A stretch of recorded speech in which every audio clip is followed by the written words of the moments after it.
Someone comment and let me know if you can hear me now, because that was a beautiful introduction. And oh, now you can hear me. Okay, we're going to start over. I am so sorry, and I appreciate the few of you who have been calling me and making this work. Good job, everybody. Oh my gosh. So anyways, hi. Should I'm turning your sound off there.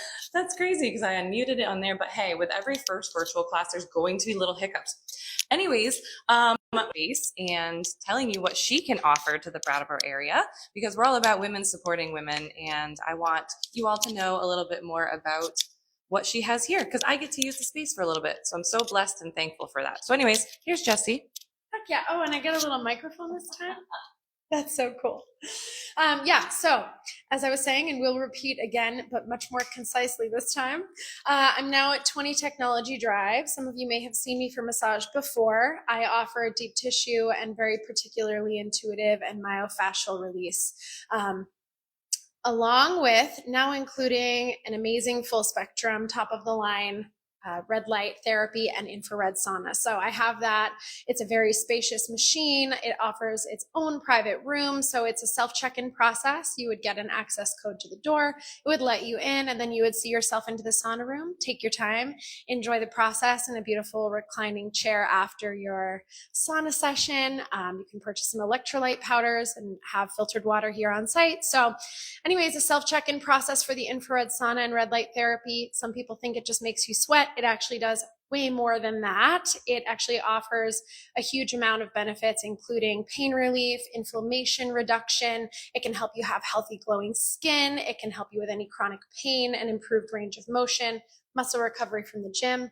And those are just the top ones, a huge immunity booster as well. So if you'd like to take a chance, it's a $20 experiment to get started. So, hey, it's not that big of an investment just to try it out the first time. You can go on my website. It's corehealing.care, and all the booking information is right there. And I'm so happy to be hosting Kayla, Dr. Kayla, for an awesome virtual core health, pelvic floor health and strengthening class. So take it away, Kayla. Thanks for being here. All right. So I'm hoping you all can hear me now. Let's see. Okay. So how awesome is that we get to collaborate here with Jessie, and what she, was just talking about. What a beautiful, compliment to all the hard work that you all put into your body. The fact that you all are here tonight tells me that you do care about your health and wellness in your body. So, everything, all of her services are really beautiful for recovery. I would definitely check her out. So this video, let me put some links in. I'm hoping you all can see the links. So her website is linked on here. Can somebody just put a comment in and let me know that you can hear me okay?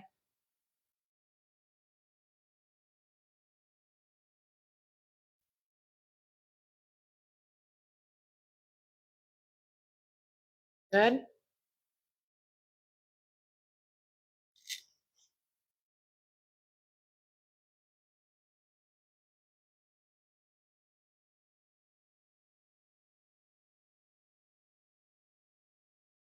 Well, no one's calling me, so I'm assuming it's working. I would hate to do an entire class on silent. Okay, next little housekeeping thing that I wanted to tell you all about, because again, the more we collaborate and the more we know, the better we all do. So Michelle Mortimer is a nurse practitioner in town. She owns Wellness Works, and she actually has a strong interest in helping women in menopause and perimenopause. And so she and I have actually teamed up, and we have created a seminar that we're going to be hosting at the Brattleboro Food Co-op. So thank you to them for allowing us to use their beautiful classroom space.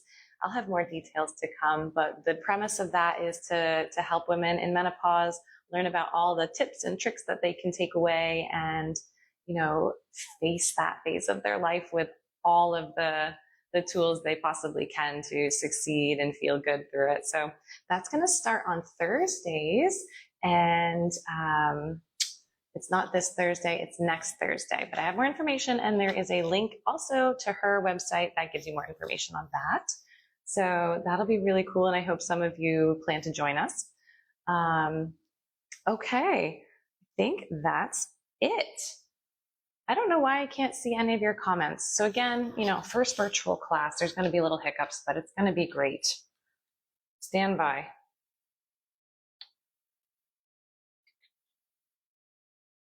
All comments. I found how I can see my comments on my computer.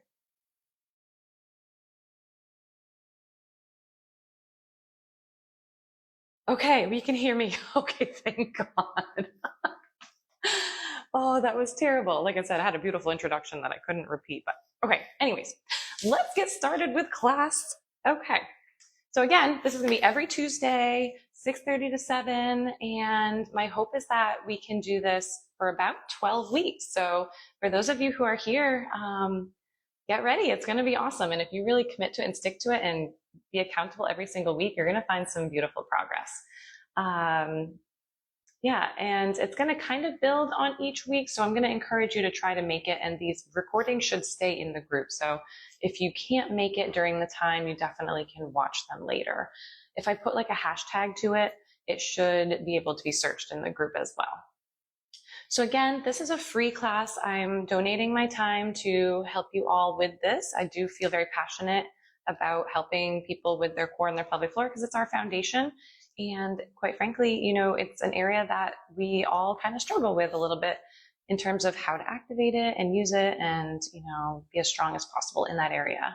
And, there's all these beautiful side effects that when your core and your pelvic floor are strong and healthy and coordinated that you can help mitigate. So, some things it helps with is leaking, back pain, hip pain, prolapse symptoms, pelvic heaviness, even interstitial cystitis, menstrual period pain. Like if you have a functioning core and pelvic floor, it actually can help with all of those things. So I'm glad you're all here, and it's a class for men and women. So encourage any of your friends to join. We all have pelvic floors and we all have cores. So today is going to be more about intention and learning the muscles. So I think it's really important to kind of get an idea of what I mean when I say core. So some people, when we say core, mostly think about your abdomen, right? So let's do a super quick anatomy lesson or just visualization so you all can really in tune to that part of your body. So for our core, when I say core, I'm talking about not only your abdominals here in the front, but your back muscles in the back, your diaphragm that sits under your rib cage here, and your pelvic floor that sits in the bowl of your pelvis. So if you picture that, we've got a bottom, we've got something that wraps all around you, and a top. And so basically it's creating this like canister. And if you think about a canister, it's solid as long as the pressure is pushing out in all of the directions, like a soda can. But when you have a deficit in that soda can in one part or the other, it loses its shape, it loses its strength, and it doesn't have as much, shape to it. So if you have a weakness in any of the areas of your canister, you could end up with some dysfunction somewhere else. So that's why having, a functioning core and pelvic floor and breathing muscles is very helpful in mitigating things like back pain or hip pain. So that's kind of the basic premise of the things that make up your pelvic floor, your core. So the next part is really important too. So the abdominal muscles, we have multiple layers, and I think it's really important to kind of visualize these layers. Most people, when they think of their abdomen, they think of those blocky six-pack ab muscles. That's great. That is the most superficial or the top layer of the abdominal muscle system.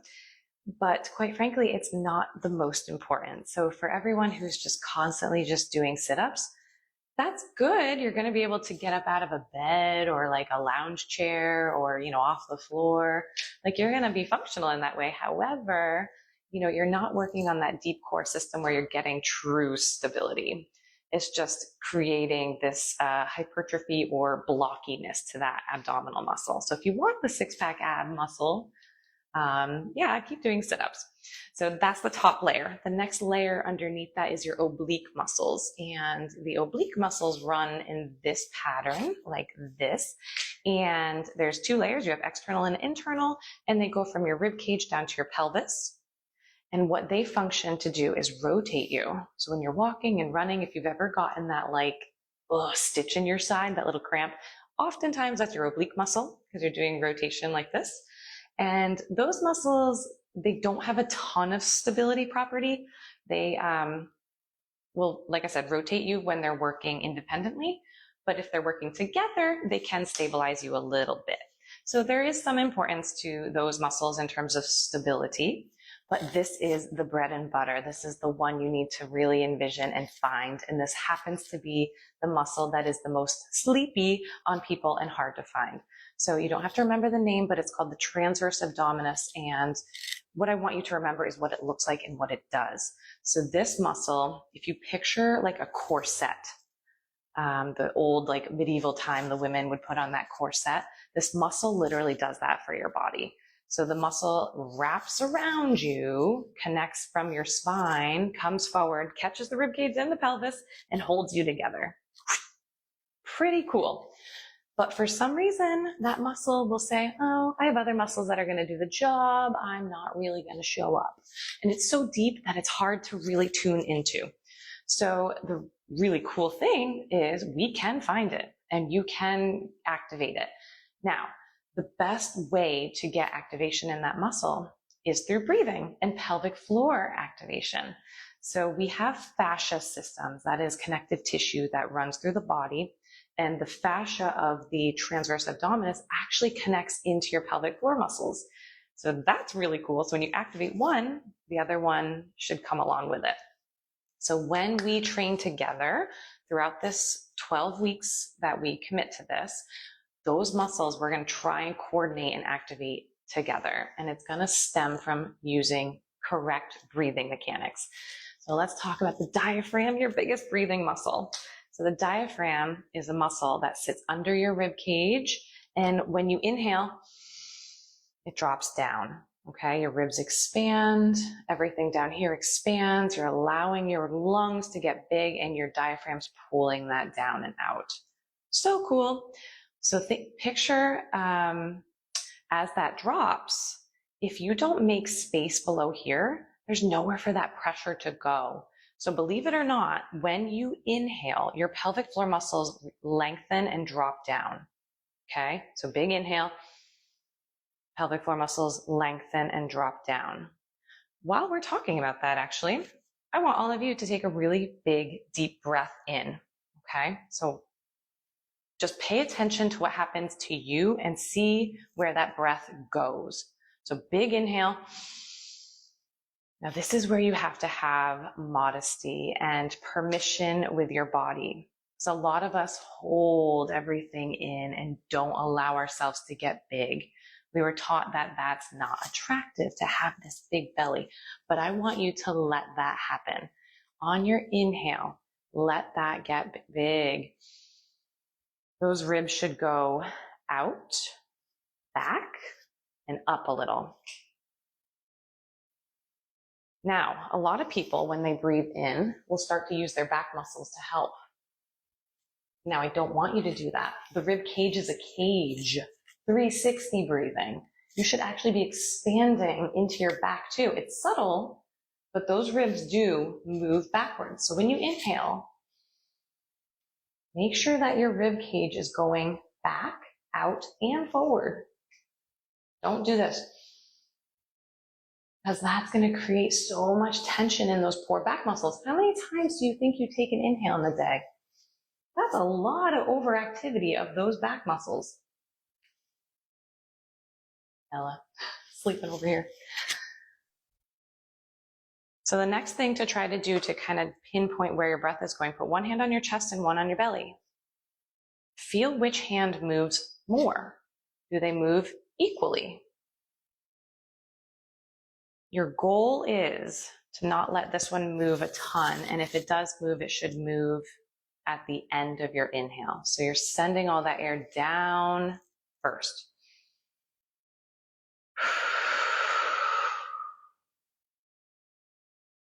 Practice two more.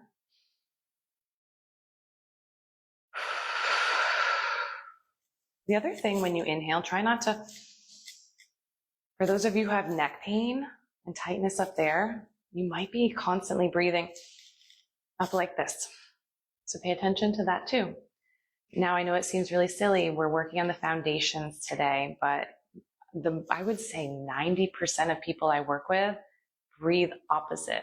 So what I mean by that is when they inhale, they're pulling everything in through here, lifting up through here, where it's the opposite. You should be inhaling and letting everything go. So on your next big inhale, see if you can let it all go, and then tune into your pelvic floor. Does your pelvic floor get resistance? Like, do you feel like you're breathing into a wall? Or do you feel it kind of melt away and expand through the pelvic bowl? Now, because you're relaxing that area, you might get a slight sensation that you need to go to the bathroom. Totally okay. But if you're going to practice this technique, it might be valuable to empty your bladder first, just so that, you don't have any minor accidents or get the urge to pee. I'm going to check in on the comments. Do a couple more breaths for me.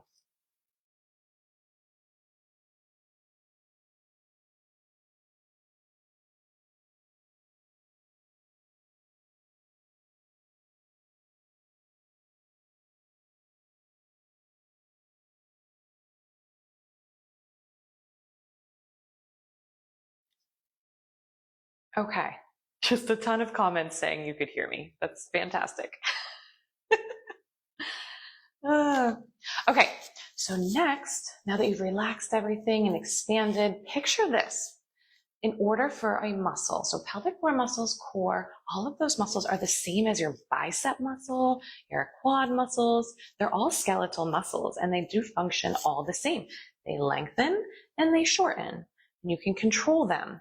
So picture this. If you are lengthening your pelvic floor and lengthening your core, it's like a rubber band. You're creating elasticity in the muscles where it's going to be able to contract better. So if you never let that muscle lengthen, it's never going to be able to contract well. It would be like if I kept my bicep contracted and short all the time. What kind of function do I have in this muscle now? I can't use my arm. So you need to allow a muscle to lengthen so that it can contract and shorten and function. Okay, so your pelvic floor muscles are the same. So that's why that breathing and letting go is really important for being able to find that muscle and your deep core to contract. So we've got rubber band elastic property in our big inhale, big stretch. Now let's learn how to contract it.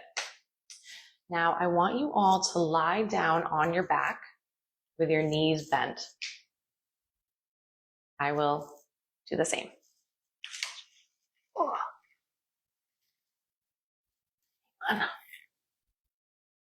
How do I get out of that? Okay.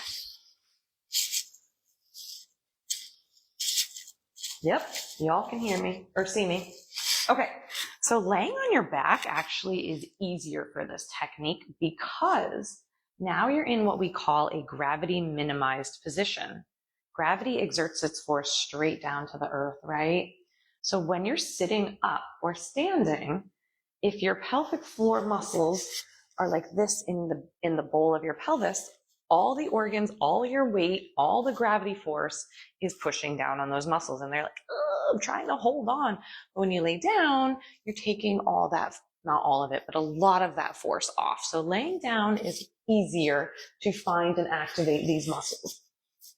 Okay, so now we're going to learn how to contract your pelvic floor and your deep core together, that transverse abdominis or the core set muscle.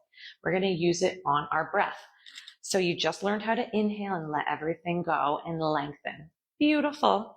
Now on your next exhale through pursed lips, what I want you to think about is your pelvic floor muscles. Also, you're going to do an isolated contraction, or what we have been told is a Kegel or a Kegel. Doesn't matter how you say it. You're going to do a little pelvic floor contraction, and then you're going to think about pulling in your belly button towards your spine, all on your exhale. So it's almost like you're picturing you're wringing yourself out from the bottom up. So let me demonstrate again. We're going to do big inhale. You're going to exhale, pelvic floor contraction, deep core contraction.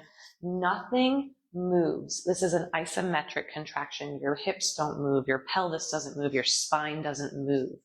You're just pulling everything in. Your ribs come down last. Let me walk you through it again. Big inhale, air in the pelvis, and you're going to squeeze it out, little pelvic floor contraction, deep core, pulling everything in. Now, this is a very challenging, mentally challenging technique because it's all like brand new technique. People are like, I didn't know I was breathing wrong. It's not that you were breathing wrong. It's just now we're coordinating deep contractions of these muscles that have been, quote unquote, maybe a little lazy, sleepy. So now we're trying to coordinate it, and your brain is like, oh my gosh, that is too much to think about. But I'm going to keep walking you through it because this is a really important concept to understand and grasp and perfect. So on our big inhale, everything expands. Now the exhale and the pelvic floor contraction, I don't want you going all out because then you're going to start recruiting other muscle groups that we don't want right now. So you're going to find we'll say 25% contraction of your pelvic floor muscles. This is a visualization that helps a lot of people. So I'm going to tell you it so you don't forget it. When you're thinking about a pelvic floor contraction, for those of you, I don't know if there's any males or people who have a penis in this group, but I'll give you a tip for that too. But if you are someone who has a vagina, what I want you to think about is the opening of your vaginal opening there. Think about this little blueberry right at the opening. I know. And I want you to think about that blueberry and you're pulling it up and in. Now, the 25% contraction around that blueberry pulling up and in, you're going to be able to pull the blueberry up without smushing it. So pull your blueberry up and in, and then think about your two pelvic bones coming together and your belly button going towards your spine, all on your exhale. I swear you will not forget about that blueberry. So if you're someone with a penis, the cue that usually helps those folks is thinking about nodding the penis. You're thinking about trying to nod or like pull it up. That's a helpful cue. I don't really have a fun blueberry one for you. I guess you could kind of visualize the same thing if that helps. Okay, so let's do 3 more. So big inhale, relax everything. Exhale, pull it all up and in.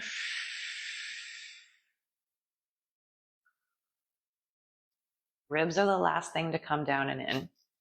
Big inhale. Get big. Exhale.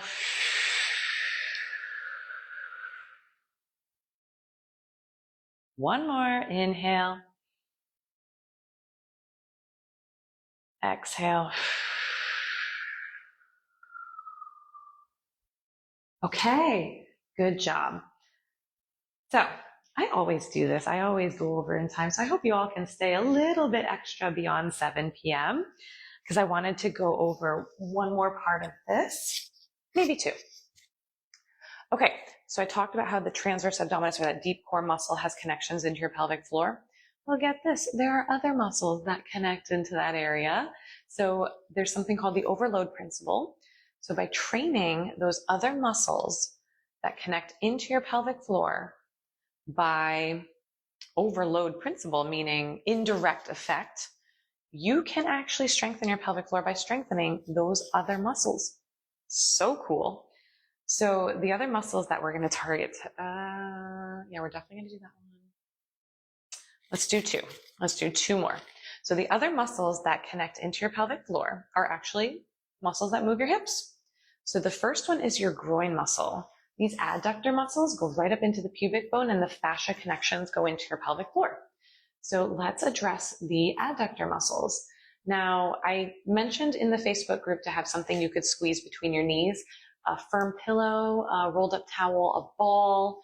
And if you don't have those handy and you don't want to run and go grab something, your fists together like this can work. So let me demonstrate that. You're going to be laying back down in the position we were in. And you're just going to put your fists between your knees and you're going to squeeze in gently against those. But if you have an object you can squeeze between your knees, go ahead and get that. You're going to lay flat on your back again with your knees bent. Same exact coordination. So what I want you to do now is you're going to do your big inhale, but on your exhale, you're going to add in a muscle group. So we were working pelvic floor on your exhale and deep core. Now I want you to get those adductors, those inner thigh groin muscles, to help out a little bit. So on your exhale, gently squeeze in on the object between your knees or your fists. I guess I have short arms because I can't reach between my knees. Some people can. I guess I can't. Wow, what a realization. Okay, so let's do 5 of those. Big inhale. You're relaxing your legs. Exhale, squeeze in.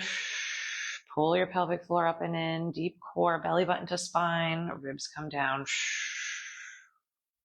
Inhale. Exhale, squeeze.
Can you hear me now?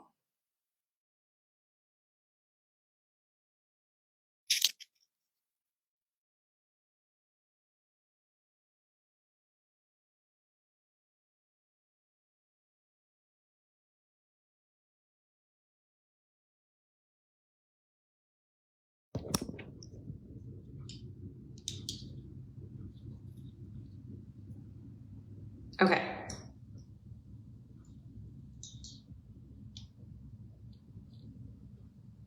Okay. I think you can hear me now. Something's wrong with this microphone, and that's too bad because that was a really nice little tool. I think you can hear me now. Something's wrong with this microphone, and that's too bad.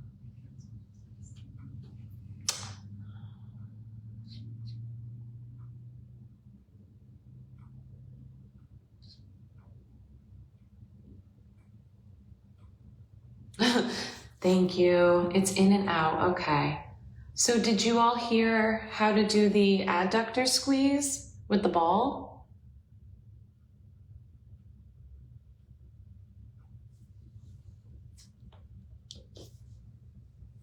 I am so sorry. Again, first time, we'll work out the kinks.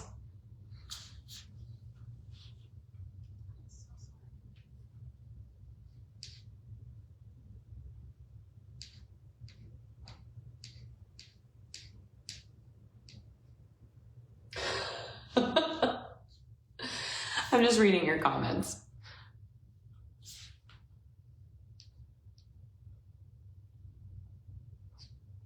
Let's see. 3 minutes ago. Okay, so I think we made it through the ball squeezes, right? I just need one person to tell me that.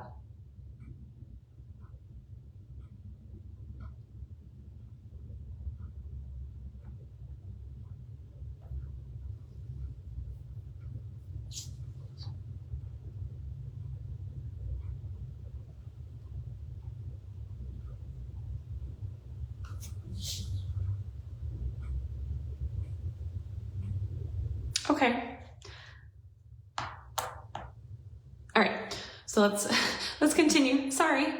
I really appreciate you all being patient with that. So the next muscle group that we're gonna work on is the hip rotators. It is the muscle group that kind of sits deep in the buttock area. A lot of people talk about this muscle group when they talk about sciatica or piriformis syndrome. So those muscles actually connect into your pelvic floor as well. So when we activate them and use the overload principle, you can help your pelvic floor muscles. So let's go over one exercise that helps you with those muscles. Clamshell. Classic clamshell. We all know what the clamshell is, but it is really important that when you do the clamshell, you're not just opening your knees willy-nilly, like not being intentional. So I really want to slow it down and us focus on finding those deep hip rotator muscles. I find that when I point to it and show people where the muscles are, it helps a lot. So, sorry I have to show you my butt. But if you can think about this area when we're doing the exercise, it's going to be very helpful. So you're going to lay on your side, Jane Fonda style here. Now, the setup is important. I want you to have your pelvis a little forward. Core in line, spine in line, so you're not rotating back through here. Everything is nice and in line. Your knees are slightly forward. Your ankles and feet are stacked on top of each other. Then what I want you to do is find that little butt area I pointed to, and it can help if you put your hand on it. And what you're gonna do now is you're gonna think about your thigh rotating up, not lifting straight up. That uses a different muscle group. It's rotating at the thigh. You're squeezing those little rotator muscles and going back down slowly. Now, we're gonna coordinate the breath because the breath is when we connect more deeply to that pelvic floor and deep core. So you're gonna inhale, exhale, lift, squeezing that rotator, inhale, lower. Exhale, lift, inhale, lower with control. Now the other cue, don't roll back to lift. Don't get all caught up about how high you're lifting. It's more about the intention, the technique, and the activation. So exhale, lift. Inhale, lower. Exhale, lift. Inhale, lower. Exhale. Inhale. Beautiful. Flip over. We gotta be equal on the other side.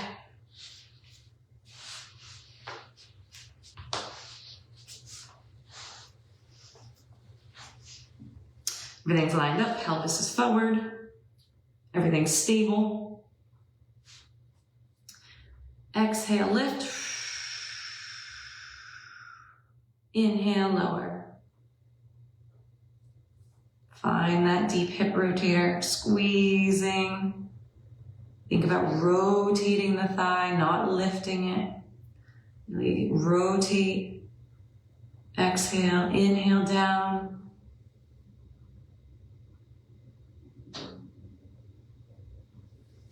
if you're really isolating those muscles, it can be kind of challenging and you might find some asymmetries. What I'm noticing on myself is the left one is more difficult. Wow, good information. Yeah, I have some issues with my left hip recently, so that might be one of my causes.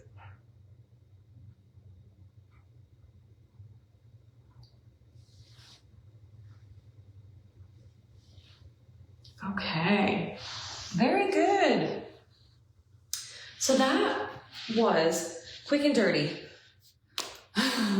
And a lot of flukes in my technology, and I apologize for that. But I will iron them out and it will be better next time. I appreciate your patience and letting me know what was going on. I'm going to look at my comments. Can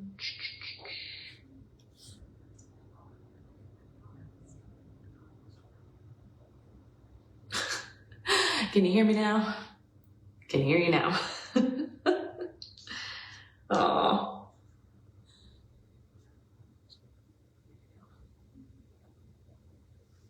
Okay, so if you have any questions, comments, concerns, interest in continuing, please let me know in the comments right here. I'll keep a watch on my computer and watch them come in.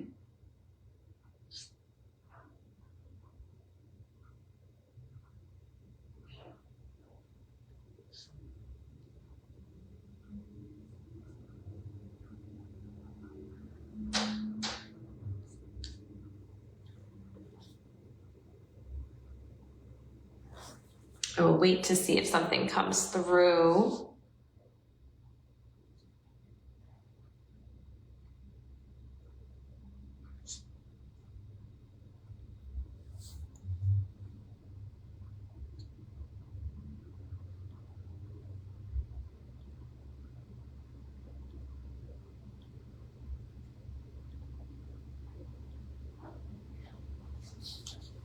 Okay. So again, this was a free class and it's going to continue to be free for the next 12 weeks, Tuesdays, 6:30 to 7. We're going to keep building on what we learned. Today was very foundational. We will start each class with warming up the area through breath so you can connect and find the pelvic floor and the core. I would encourage you all to practice this on your own. This video will be in the group. And I think I actually might have a resource or two I can link in the group to remind you of the cues if you would prefer to just read it. I am accepting donations for the class. It's through Venmo, and my Venmo is linked to the video, or you can search for me. It's just my full name, no spaces, Kayla Matuszewski. I probably could have picked an easier name to find, but for now, that is my Venmo. And any and all is greatly appreciated. If nothing at all, your presence here was wonderful, and that is a gift to me. So I am really, really honored that you all decided to spend 30 minutes, 40 minutes of your time on Tuesday night with me.